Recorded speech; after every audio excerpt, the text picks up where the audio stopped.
like how that does that. I'm glad I did it. Happy Sunday. Happy Father's Day. Happy new moon. This is the new moon energy. Happy. I'm glad to be here. Happy day to begin to get it right. If you feel like you're getting it wrong, my name is Coach Yolanda. I am an international spiritual life coach and owner of Evolving Spirit Wellness, where I also provide certified perinatal education, lactation education. I am a Reiki master. I'm a whole lot of things, but I am eternally grateful for this space, for this time that we get together to meditate, but not really traditionally, where we get to talk about inner child healing, or we get to talk about anything that's coming up for us. First, let me say, forgive me.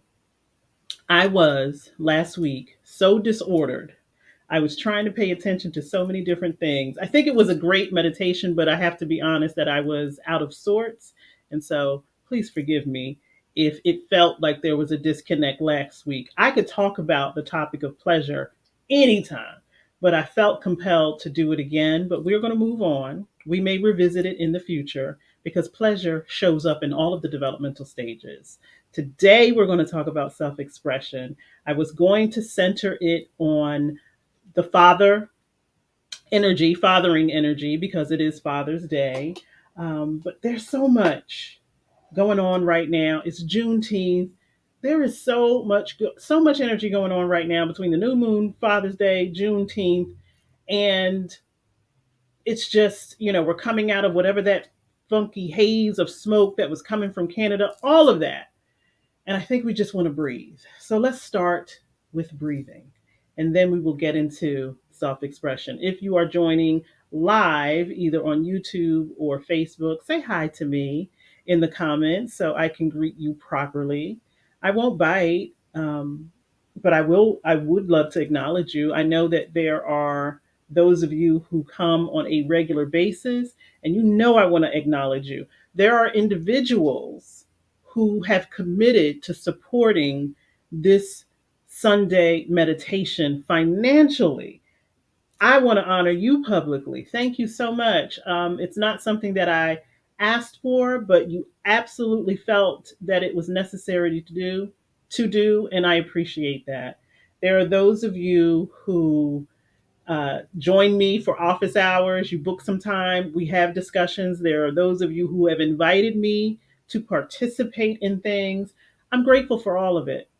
And to think that I was reluctant to do this. And I'm grateful that I did, and I'm grateful that it will continue. So today, we are talking about self expression in relation to the 12 and 20-year developmental stage. There's a whole lot of self expression that goes on when you are turning into a teenager, when you are a teenager, and when you're transitioning out of your teens. It seems like all of that time period is about, how do I show up? How do I identify? How am I figuring out who I am and in relationship to the world around me? Even with a limited world experience, we still are able to transcend those limitations based upon the way we express ourselves. You may have never visited a country, but you feel connected to the culture of that country, and therefore you dress in that way, and people will be like, you've never even been there, but you are at that point where you want to discover more about the world outside of yourself. And self expression is a great way to do that. Self expression is really the energy of who you are. And I am all about the energy. Self expression is speaking without words. You show up, and no one has to figure out who you are. They know who you are based upon the way that you express yourself, either through your dress, your manner of speaking, the way you command the energy within you and the energy around you. Self expression is not about pretending. And I know that when we are in this developmental stage, 12 to 20, we might try on a different characteristics and personalities, But even that in itself, if you are the type of person that you went from one trend to the next trend to the next trend to the next trend, that still is a part of your self expression. That there's a wide berth for you. You don't, fit into one mold. I wanted to tie this in with Father's Day. Whatever your feelings are about this holiday, whatever your feelings are about any manufactured holiday, I think it is great that we take time to honor particular people in particular institutions. I think acknowledgement is what we as human beings sometimes feel like we can go without. We can't. We need acknowledgement. That's different than validation. Acknowledgement is something that we all need to survive. And so when we take time to acknowledge particular people, I think it's great. When we talked about Mother's Day, when we did our meditation on Mother's Day, we talked about nurturing. Leading up to that day, I had discussions about not everyone has a great relationship with their mother. For whatever reason, when it comes to Father's Day, all of that stuff comes to the surface, and that seems to be the primary discussion. You see things like, thank God to all the real dads out there who are doing what men are supposed to do. And it's like, okay, we can acknowledge the energy of fathers without kicking people in the back, even if that was our experience in having an absent father. And so I was thinking, like, how does that relate to self-expression? Well, this age range, 12 to 20, your primary uh, interactions are happening with your peers, people who you hang out with, the generation that you belong to. That is the primary influence from 12 to 20. But I also believe that there's some dynamic that happens in all of us when we think about our fathers. Whatever your relationship with your father is, whether he was present, absent, both of those things, because you can be present and absent at the same time. Whatever your relationship with your father was or is, it absolutely impacts you, and you may not be consciously aware of it. It makes you think about who you are. If your experience was that your father wasn't around, you may be questioning, was I not enough to keep him in my life? Was there something about me that made it difficult for this human being to be a father? You may not consciously be aware of it, you may not say it, but you can internalize it. If your father was there and he did a great job, then your identity will be different. You may think of yourself in a different way. You may hold yourself in a higher regard.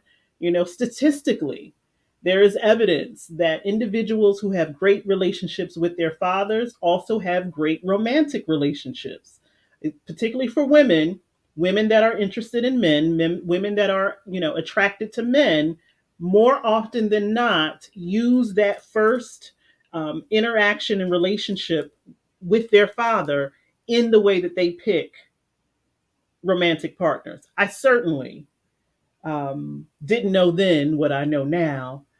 Most of the men that I, were in relationship with, I swore, I'm not going to pick a man like my dad. I'm not going to marry or be attracted to military men. They don't even want to look at a military man. I'm not going to be interested in men who, drink excessively. Not interested. Don't even want to be bothered.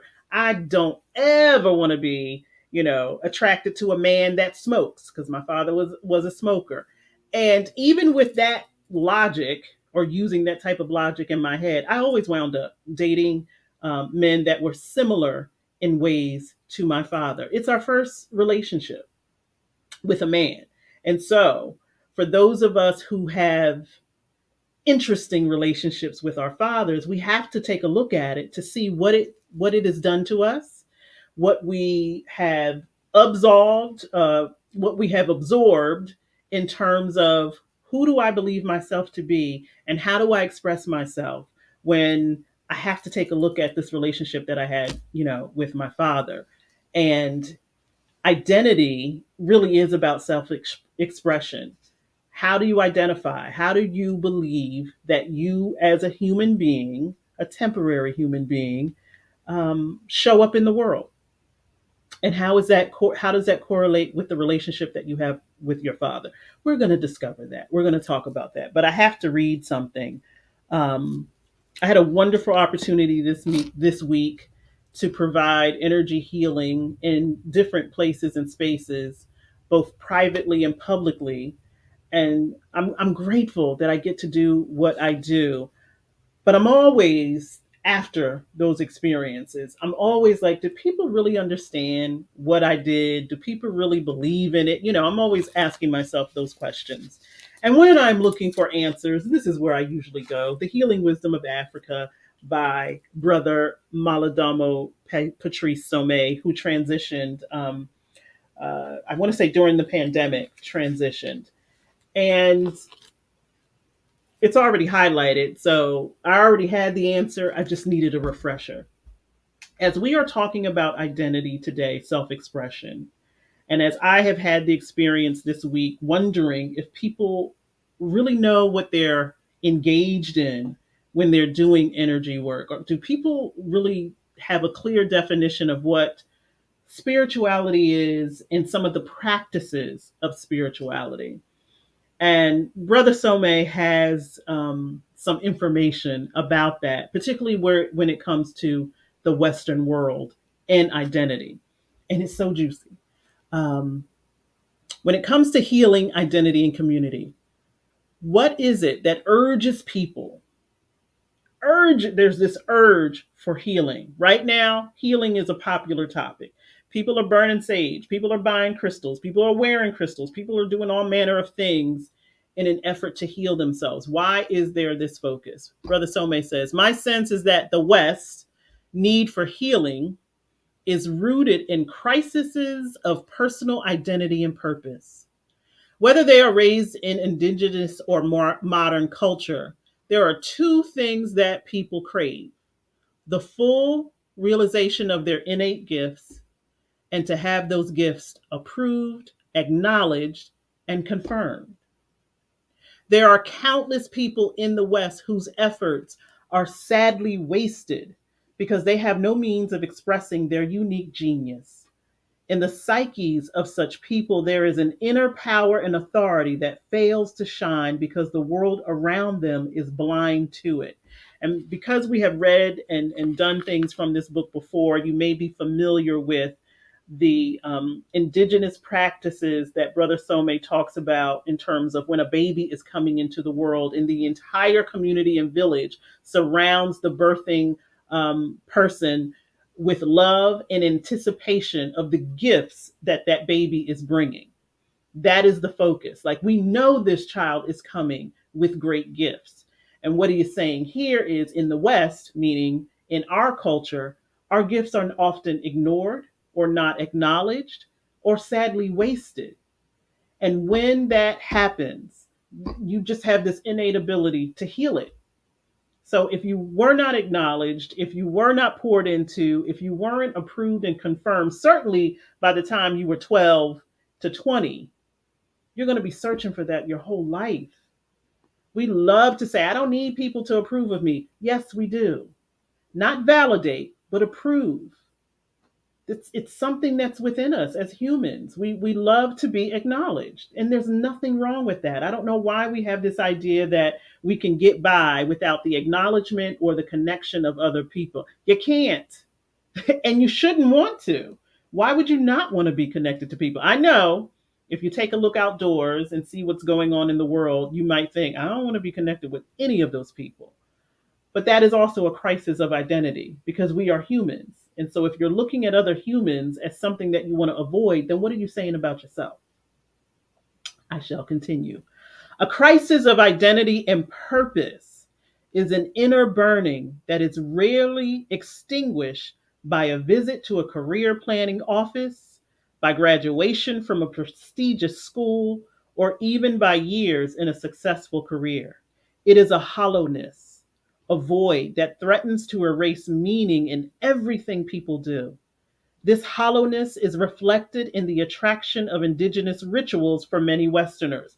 All of the things that I talked about, everybody wants to burn sage, everybody wants to have ceremonies, everybody wants to, buy crystals, and get Reiki readings and do all of these things because there's this hollowness, there's a void within us. And we think if I do this thing, then I can fill that void.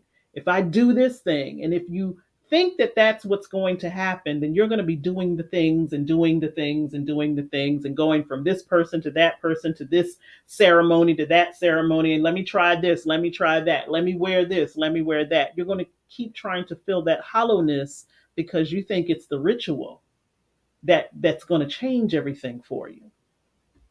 A romantic approach to the indigenous world has compelled some seekers to feel profoundly ill at ease about not having experienced the ritual initiation as their counterparts in the indigenous world have experienced.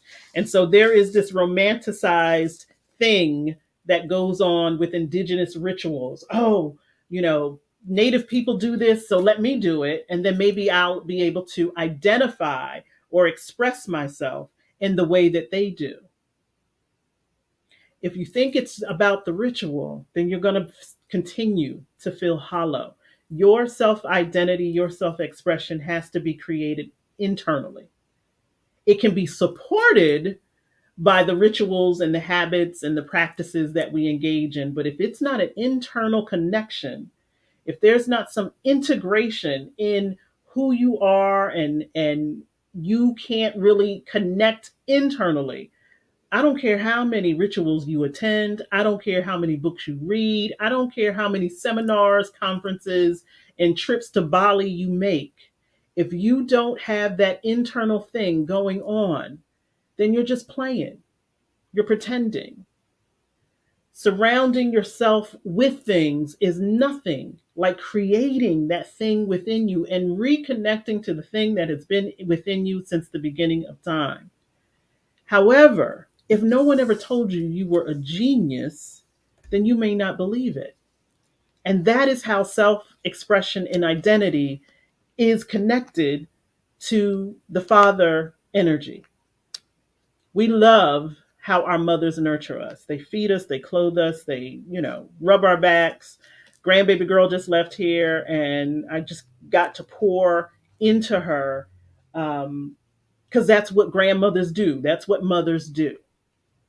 Fathers, traditionally, have been the ones to guide, give wisdom, give insight, and do those things that Brother Some is talking about. It's the approval, it's the acknowledgement, it's the confirmation. And if your father was absent, or if your relationship with your father did not include these things where you felt supported, approved, and confirmed, then you may have some damage to your own self identity. You may not know who you truly are, or you may not be connected to your genius. We all have it. We all have a genius. We all have a purpose. We all have something within us that is actually greater than we can even humanly process that it is. That thing that you know that you do well, it is so greater than the way that you do it that you have yet to discover. It's so great. It's so wonderful. Whatever your purpose is, it's always going to be greater than you can imagine because it's a spiritual thing. It's not a human thing. It may manifest humanly, but it's greater than that.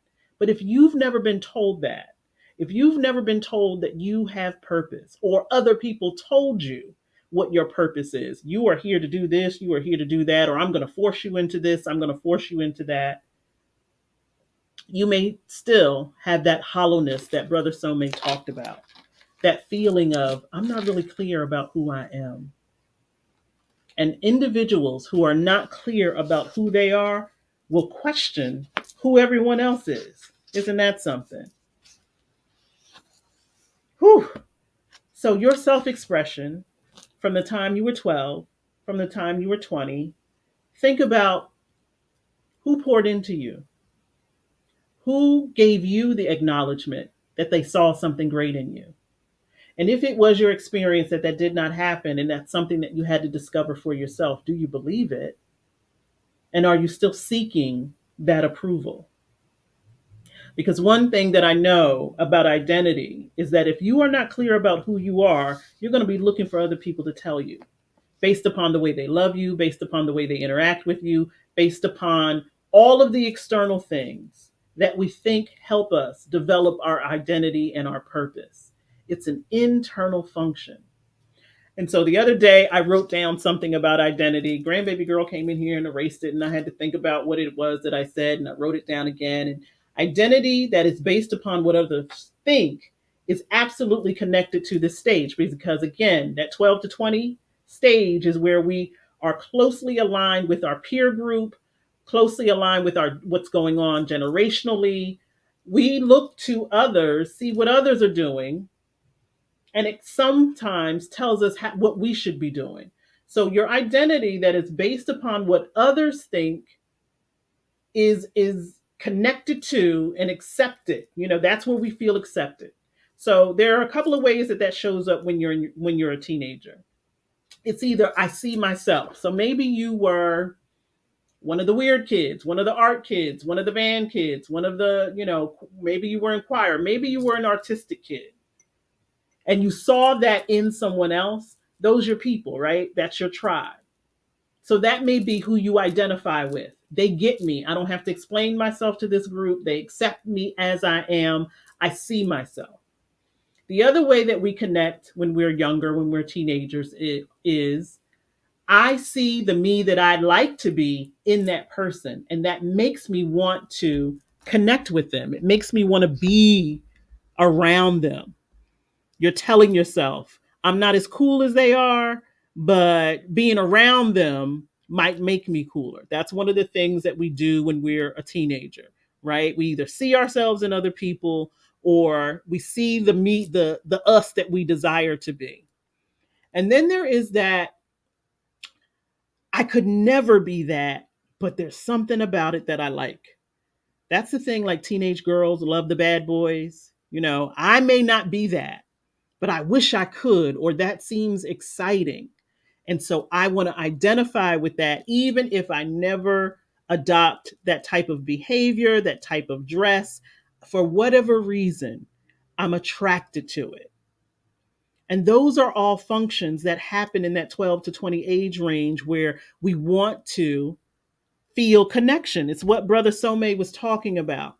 It is one of the basic human characteristics that we want to be connected with other individuals, whether you say you don't or not. So even if you have a teenager right now who's in the room, doesn't want to connect with anyone, isolating themselves, there is a basic instinct that we all have to connect. Even if they're on the phone all the time, that is their way of connecting and identifying. That is their way. And I think we all go through that stage where we're isolating ourselves and, we're trying to figure out who we are. And sometimes, it's very different now than it was when some of us were younger. You have all of this information that is helping you build an identity. And it seems like what you're looking at is the truth. And oftentimes it's not, particularly with social media. You see things and you're like, that's who I want to be. That's the life that I want to live. I want to dress like that. I want to go to those places that those people are going to, not knowing whether or not it's true or not. It's that fear of missing out. It looks like everybody else is having fun except for you. So, how do I do that? Well, let me assimilate. Let me identify with what they're doing, even if I'm not connected to it. This is what I think I'm supposed to do in order to have what it is that they have. And so, if we can tell the truth about our experiences from age 12 to 20, I said, if we can tell the truth, we have to tell the truth about what we identified with. If you have the ability to look at pictures from that age range, you might screech in horror because you're like, I can't believe I ever dressed like that. I can't believe I ever wore my hair like that. I can't believe I listened to that type of music. You probably were searching for an identity. You probably were trying to create a persona. You probably did not feel those three things that Brother Some said, feeling acknowledged, accepted, and confirmed. And you were looking for that. I had a conversation with a young lady yesterday, and the way she was describing herself, I was like, whoa, whoa, whoa, whoa, whoa. Please don't talk about yourself like that. What you were is someone that was searching for an identity, searching for love, searching for something that you didn't believe that you had. And you may have been misguided in your attempts. You know, the way she was talking about herself is, I was this and I was that. I'm like, okay, let's reframe what the truth of what was going on. You were looking for acceptance. You were looking for love. You were looking for recognition. And you were looking in the wrong places, but you were still looking for it. Let's talk about that. Let's focus on that. We don't have to talk about ourselves in horrible ways to do inner child healing. We can say the truth. When I was 13, I was doing some things that I wasn't even really connected to, but I wanted to belong to the group that I thought was acceptable, that accepted me.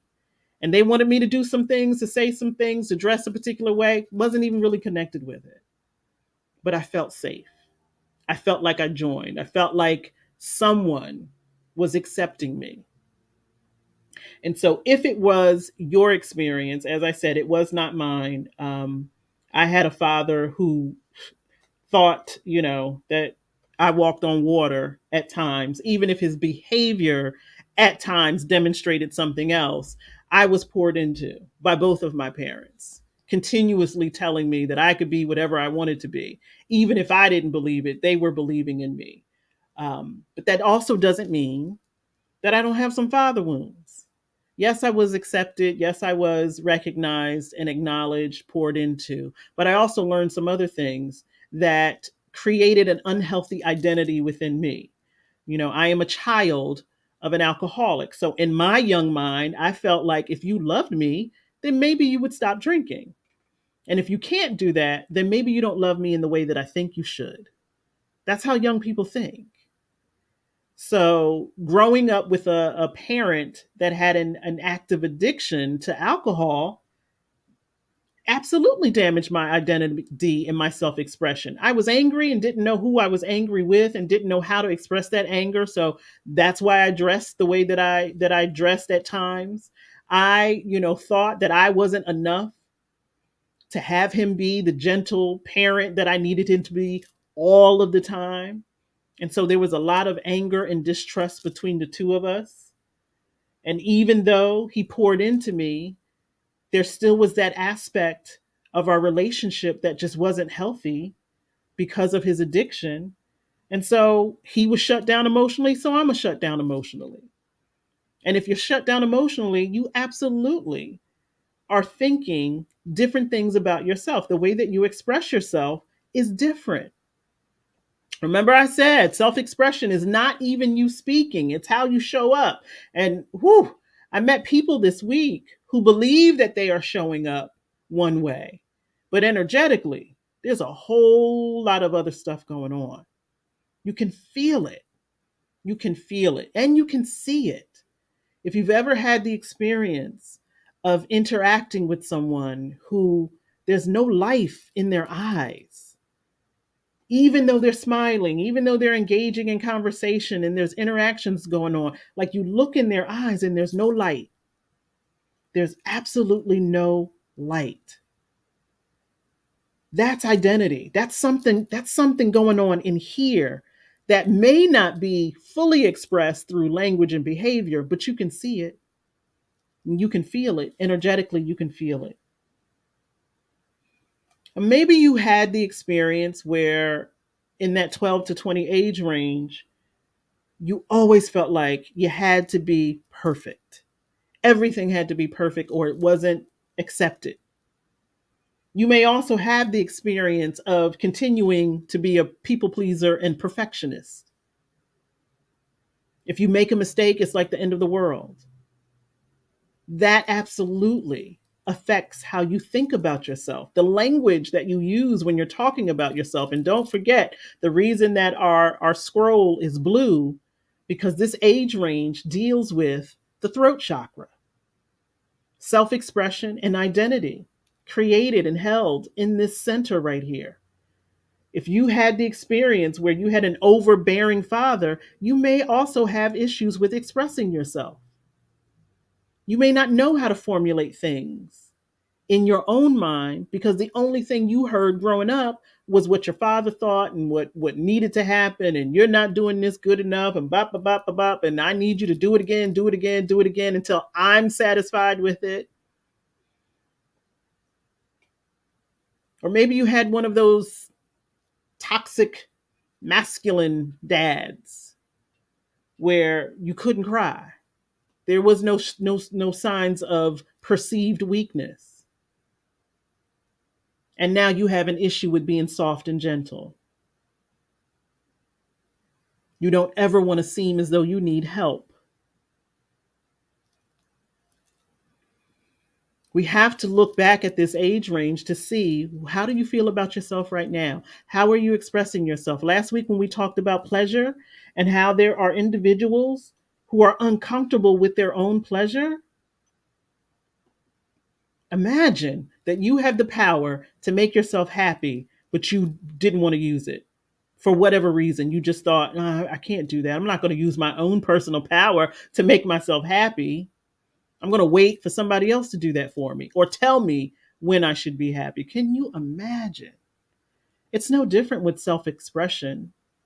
I'm going to wait for somebody else to tell me who I am. I'm going to wait for somebody else to tell me I'm pretty. I'm going to wait for somebody else to tell me I'm smart. I'm going to wait. I'm going to wait. I'm going to wait. Well, if you had an experience when you were younger that other people's opinions mattered more than yours, or yours were dismissed, you could be a full fledged adult still in fear of standing up for yourself, expressing yourself, and identifying as you are. Still trying to figure out who you want to be. Still don't know yourself. Let's meditate on it. Let us meditate. And so we only briefly talked about fathers because there's so much conversation and so much energy right now about what men should be doing, what fathers should be doing.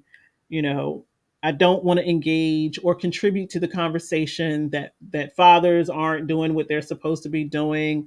I don't want to talk about deadbeat dads. I just don't. Let us honor fathers in the way that we honor mothers. Neither one of those jobs are easy, and neither one of those jobs come with instruction, guidance, or wisdom. We either think I'm going to be just like my father or I'm going to not be like my father. So let's honor the energy of fathering just as we honored the energy of mothering, because it can still be a complicated relationship. And you got to discover what that relationship did to your self expression and identity.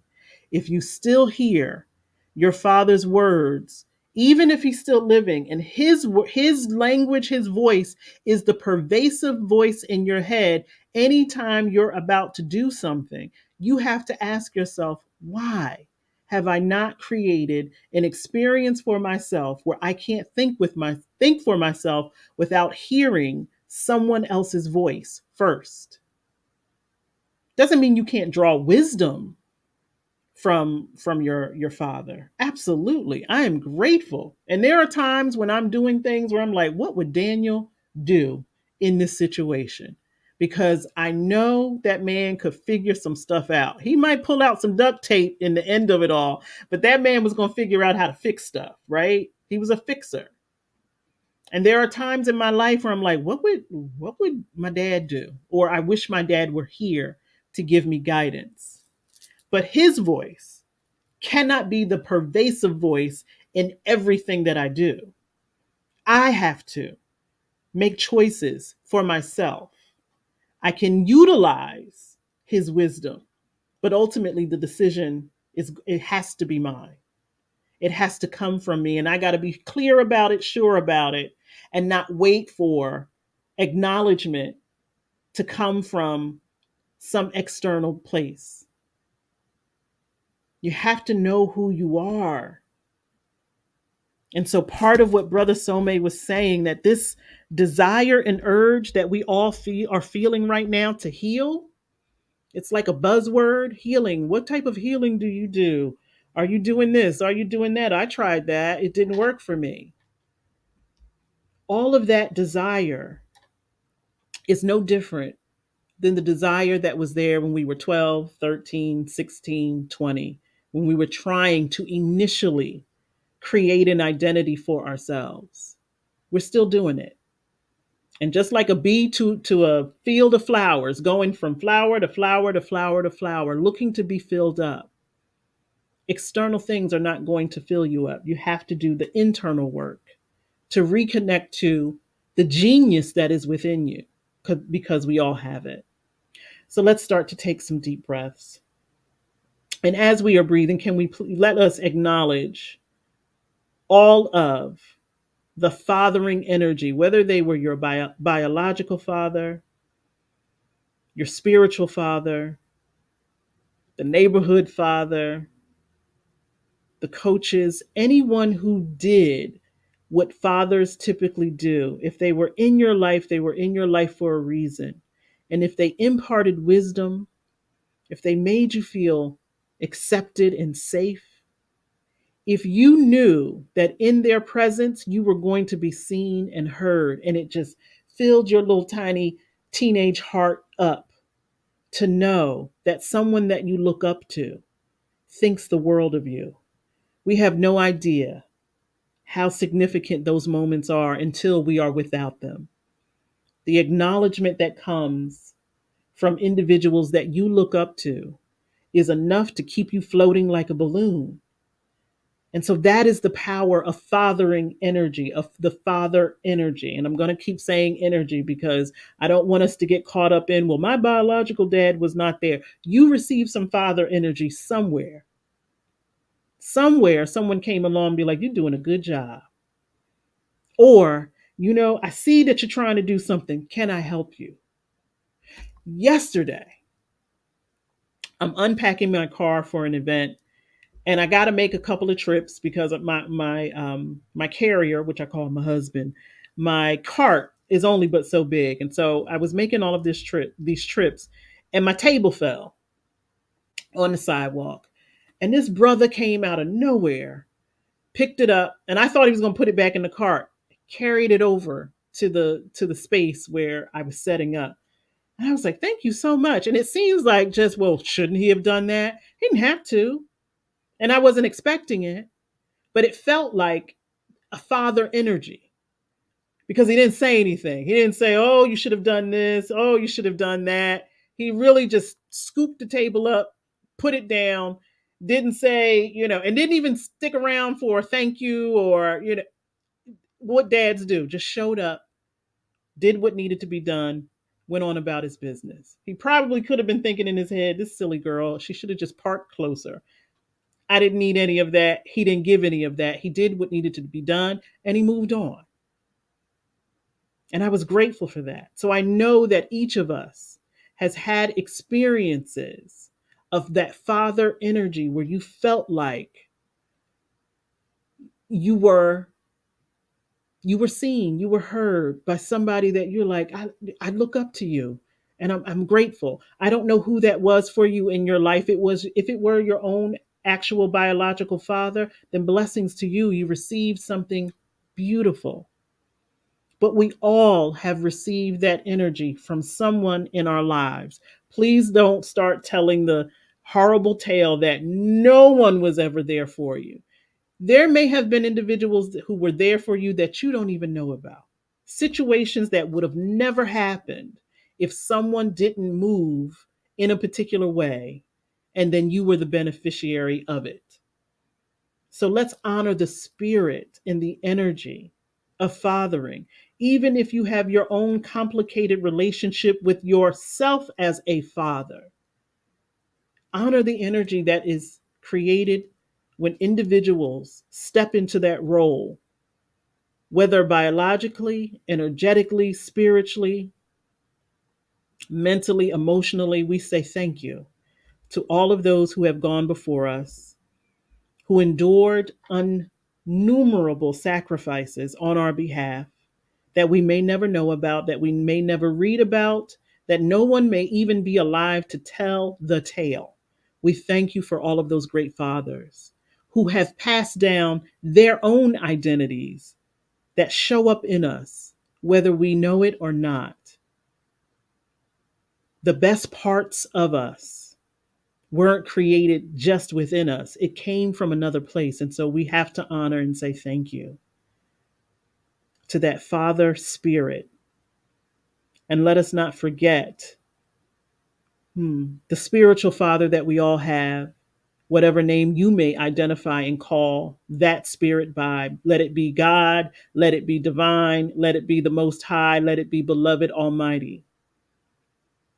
That Father nature that surrounds all of us, that binds all of us, that keeps all of us.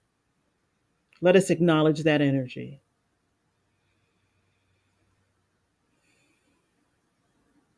And let's breathe in, knowing that that energy is present around us at all times. Let's acknowledge its presence so that we can feel it within us.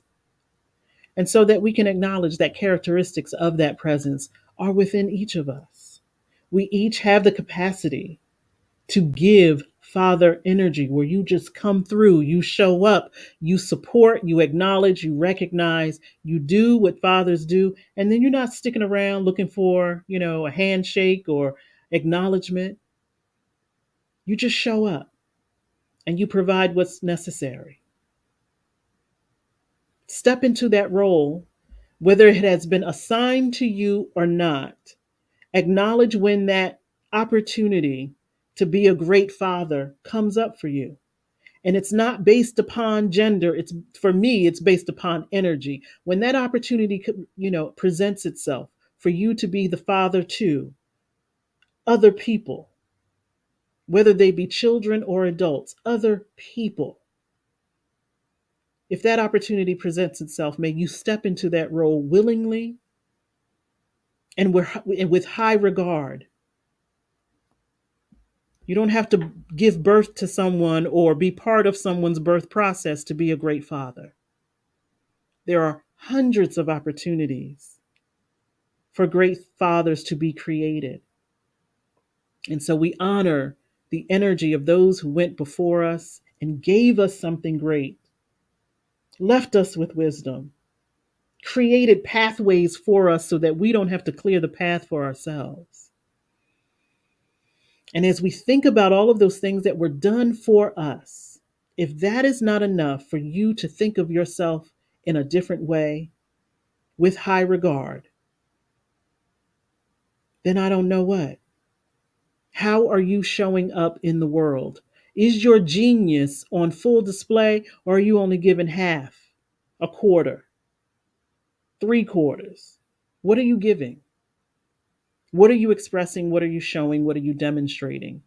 And not loudly and aggressively, because when you are true to who you are and your identity, you don't have to be loud, because assurance speaks for yourself, speaks for itself. And so, did you know who you were when you were younger? Did you have a healthy sense of self, of identity? Or did other things happen that disrupted that development for you? Because it is something that has to develop. It is something that has to be created and formed. And there are all of these other parts that contribute, but it's not the essential power. That's an internal mechanism. We love it when teachers and those that we, again, guide us and give us wisdom, pour into us. But it has to connect with something that is already there. Are you clear about what that thing is? Have you known it all along? And are you operating from that place and from that space? This entire developmental stage, there's so much going on hormonally, energetically, physically, mentally, emotionally, all this stuff going on. And you have to create an identity. And it is an identity based upon what you feel inside, and nobody has given you instructions on how to do that. It's a lot. And if you did not have the support that you needed, even if you had the greatest parents in the land and they met all of your basic needs, tell the truth about what you felt about yourself then And do you have a healthy identity now? If time, space, money, and all of the other man made created things were not an issue for you, who would you be? And is any part of that showing up for you now? We have to acknowledge that there are absolutely factors that contribute to our self identity, resources. If your lived experience was without particular things that would have supported who you believe yourself to be, such as money, such as access to education and other things, if those things were absent when you were developing, then absolutely it would impact how you feel about yourself. There is also this pervasive idea that, everyone is able to pull themselves up, from their bootstraps and do these things.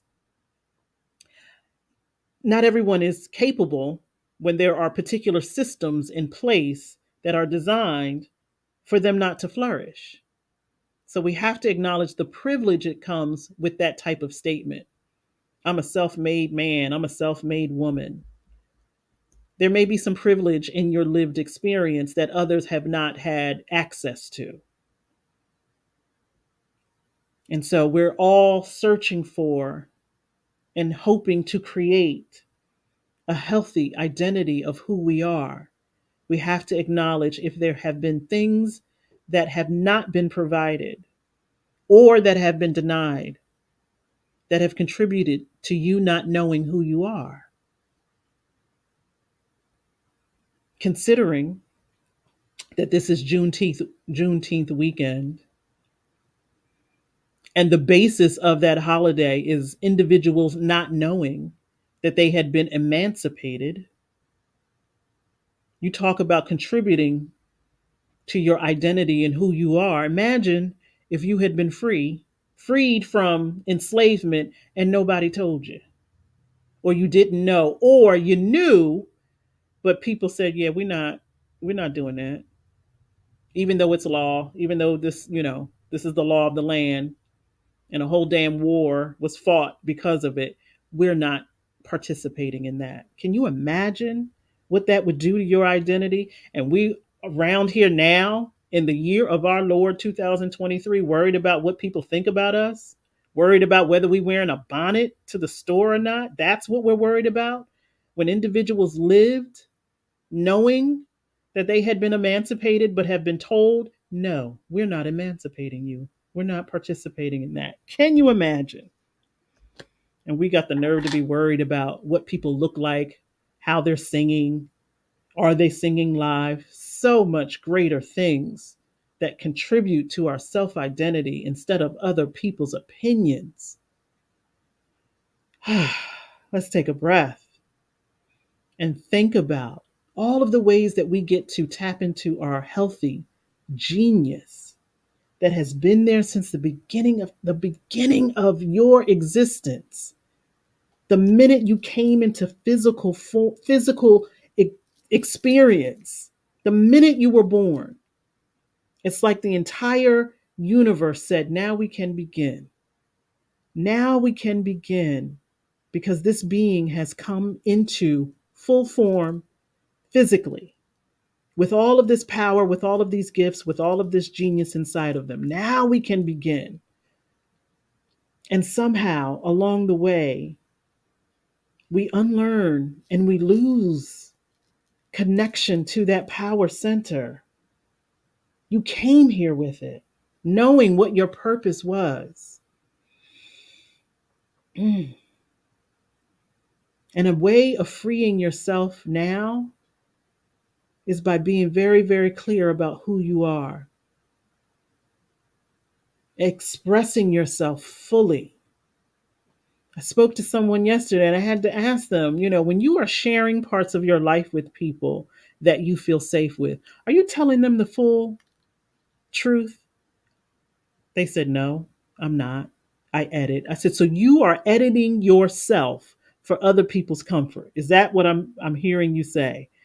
They said, yes. I said, and how does that make you feel? And the tears started to flow. Can you imagine cutting yourself down so that other people can be comfortable? Yikes on bikes. Let's breathe into that energy. Let's acknowledge the places that we may have been doing it, and let's declare that we are going to do it differently. I absolutely understand if you are interacting with people and they may not feel like your safe space and you feel like I'm not going to share all of who I am with this joker. I don't even feel safe around them. But certainly as an adult, you have learned to create healthy relationships. I hope so, where you can show up fully. And it's not just something you do with particular people, it's everywhere. I remember acknowledging that I was not showing up fully in particular places of in my life and how I was frustrated that other people were not responsive to me and I'm not even showing up fully. Like what? Yolanda? That makes no sense. You're mad because they're not providing something to you, but you're not even giving your full self. Make it make sense. It doesn't, which leaves us frustrated and disappointed in our human interactions with one another, but none of us are showing up fully. How you going to be mad if somebody shows up and they're fake? How can you be mad at that if you're doing the same thing? So if everyone is waiting for everyone else to be real, when does the realness happen? Like, can I put it on my calendar so I know when is the date that we all start being real with one another, real with ourselves, honest and truthful, so that we can all get about the business of healing? Because if you think that you can say one thing out of your mouth, but hold a different energy in your body, you are all out of balance. And then you're going to be calling someone like me to again, you put my chakras back in balance. I can't work with that. Not if you're not willing to tell the truth. Not if you're not willing to tell the truth in a way that brings about your healing. Let me say it that way. Because there are a lot of us who are telling the truth, but we're not looking to heal from it. We're attached to the story of it. And that has become our identity. The story that you keep telling over and over and over and over about how this person did you wrong, that person did you wrong, how you never had this, you never had that. The story. Even if the story is true, if that is now your identity and the way you show up in the world and the way that people recognize you, they're like, oh, here come Mary about to tell that same story about how her ex-husband did her wrong. Even if it's true, Mary, when are you going to stop identifying with that story and identify with who you are? Like, yeah, I survived that. It's a horrible story and I don't even want to tell it anymore. Just this week, I was explaining to some people how Isaiah, my son, passed away. And I used to edit the story for other people's comfort and based upon what my relationship was with them. And I'm like, why am I doing that? Let me tell the story. Let me tell the facts of what happened. Um, and not for shock value, but because it's the truth. And one of the individuals said, how can you tell that story without crying? And I said to her, it doesn't mean I'm not crying inside, but it's the truth. It can't hurt me. It hurts, but I'm not attached to or identified with that story. This is the facts. This is how my child passed away, but I don't identify with that story. I'm his mother always.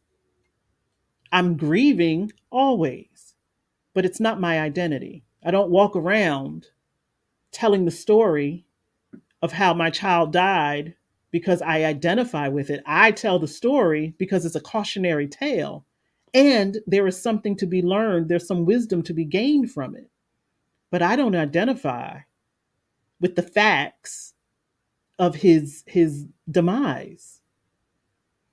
And so you have to ask yourself, how do I identify? How do I show up in the world? And I guarantee you, if you look at me, you don't think she's a grieving mother. That's her identity. That's not my identity. I have buried a child, but my identity is not grieving mother. I talk about him in present form. Doesn't mean it doesn't hurt. Doesn't mean that, I'm not traumatized by it, but I don't identify with my trauma. Those are experiences that have happened to me that I am healing from. They are not my identity. So if you ask me who I am, I'm not going to start with I'm a mother that, has buried a child. I'm going to tell you who I am, the essence of who I am and how I express myself. And so as we are thinking about self-expression, you have to be very, very clear with what you are identifying with. And it happens to be Pride Month, where we're always talking about identifying, how people are identifying. And as we expand our vocabulary on gender expression and identity, if that is not enough for you to be very, very clear about who you are, then I don't know what other evidence, what other expressions you need to see. Individuals who, knowing they could fully, very well be killed because of how they identify, but still choosing to do it. And we're walking around still trying to figure out who we are.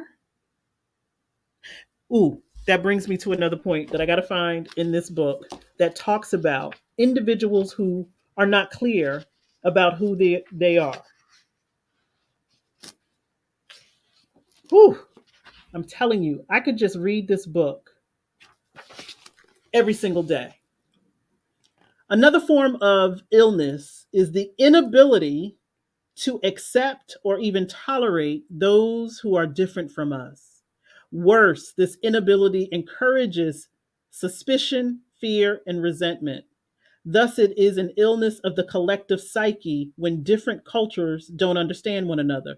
The history of humankind is plagued by this psychic disease that has caused much pain and disappointment in the world. And what that is I don't know who I am, so I'm confused about who you are. So let me create some hate around it.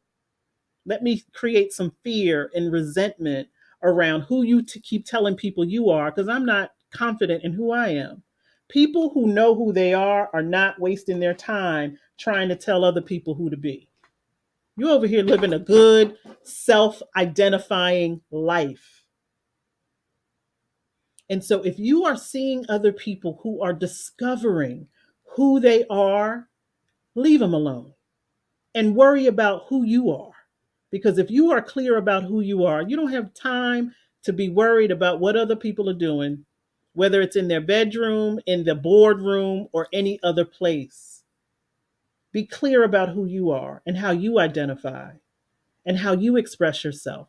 Be clear about how your past interactions with individuals have contributed to you not feeling that you can show up authentically.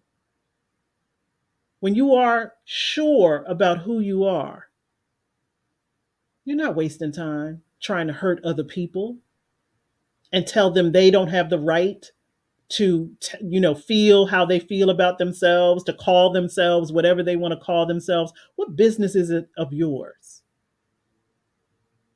Get your own business. Meditate on that. Who are you? And does it show up before your mouth opens and you start telling people who you are? Or do you have to flash things in order to try to tell people who you are? Let me show you my watch. Let me show you my car. Let me show you my house. Let me show you my things so you can think who you know I am, because I'm not really clear. Because material things will never, never fill up that hollowness of who you believe yourself to be. You better be very, very clear about who you are, because the world will ultimately try to tell you who you are. And just like that bee to the flower, you'll be going from thing to thing to thing to thing, trying to figure out, how do I fill this hollowness inside of me where I don't know who I am? My voice is not even on the top 10 of voices that I listen to. I don't even have a voice. I don't even have a voice. I spoke to an individual yesterday who, through tears, said to me, "My life is not my own. And I just want to be happy, but I don't even know what that is because I've never experienced it." Whew. Please, on behalf of all that is good and holy, create a healthy identity for yourself so that no one else can tell you who you are. Hey, David Harris. Blessings to you and everyone watching. Thank you for that. Let us be very clear about who we are and how we express ourselves. Your perception of yourself is one of the most important things that you will ever create. What you say to yourself, what you do for yourself, how you care for yourself is one of the most important things that you can ever do. If it is connected or based upon other people, then that gives people the ability to control your thoughts, your feelings, and your behavior. Why would you give up that kind of power? You didn't come here to do that. None of us came here to just relinquish our power over to other things and other people. And sometimes our power has been taken or revoked or, through a manner of different things. But you better be able, I don't care what they say to you, you better be able to tell people who you are.